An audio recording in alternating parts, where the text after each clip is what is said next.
Back in 1981, I was working for a contractor as a masonry apprentice after leaving trade school. That summer, we were working at Mystic Caverns in northern Arkansas. We were upgrading tour trails in the caves. It was a Friday and getting close to quitting time, so me and another guy had to go through the work area and make sure that all the tools were collected and that the safety barriers were in place. We weren't working during the weekend, so the work area had to be tightened up before we left. The guy who was with me had to leave. I forgot why, so I was down there by myself for a while. I was almost finished loading the cart when I heard faint pounding sounds coming from deeper in the cavern. I thought that maybe one of the crew may still be in the cave, so I yelled out. The banging stopped and it was quiet. Then I started to hear slapping sounds for a few seconds. Then it got quiet again. I yelled out again. No response. So I figured it was cave critters, maybe even bats. I started to make my way out. Now there was an area that I came upon where on the right of the railing it dropped off into a depression. There was some lighting, but it was difficult to see to the bottom of the depression.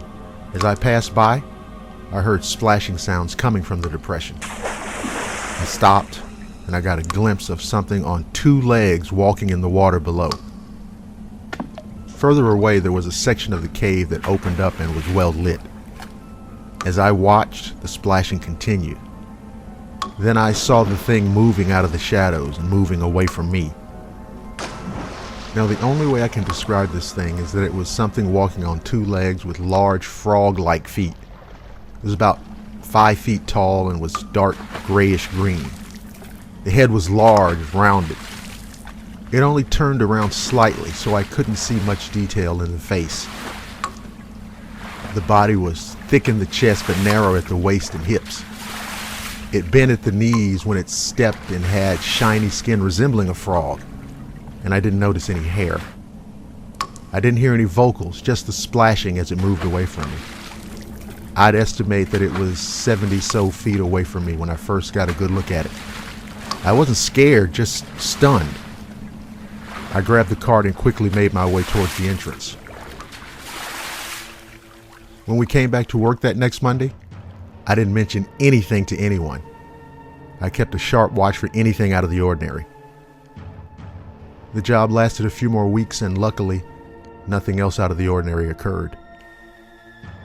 A few weeks after that, I found out that one of my girlfriend's cousins worked at the caverns. He replaced lighting and did other odds and ends, so he was in the cavern a lot. When I got the chance to meet him, I asked if he'd ever seen something weird in the cave. He said that he hadn't seen anything out of the ordinary. I told him I was just wondering. I didn't want to alarm him with details of what I saw.